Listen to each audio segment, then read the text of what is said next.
Good evening, everybody. Thanks for joining us here on MTN News. I'm Kevin Stanfield. And I'm Caitlin Corbett. Police are always trying to avoid violent encounters with someone going through a mental health issue. MTN's John Amy shows us how a special training program that went on in Butte this week helps officers de-escalate a situation before it becomes violent.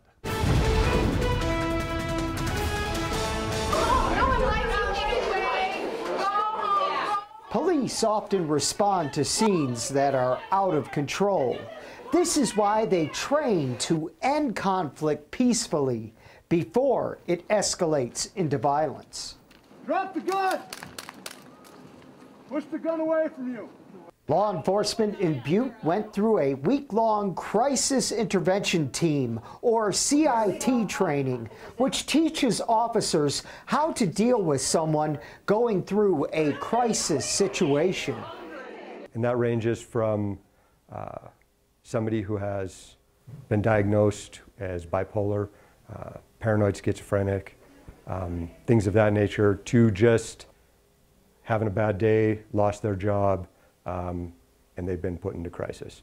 The final day of the training involved several scenarios in which participants acted out police calls in which someone was having a mental health crisis. CIT training was started years ago to curb violent and sometimes deadly encounters between police and people with mental issues.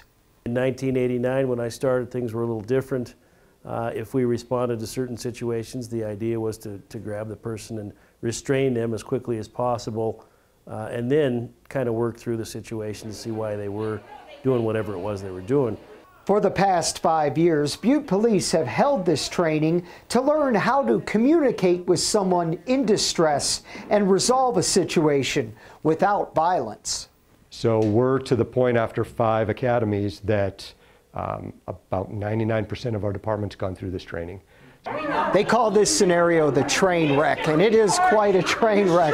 It's very chaotic, and officers sometimes encounter situations that are really out of control, and they have to learn to de-escalate it. We're able to de-escalate somebody who's highly agitated without even having to touch them and plug them into the services they need.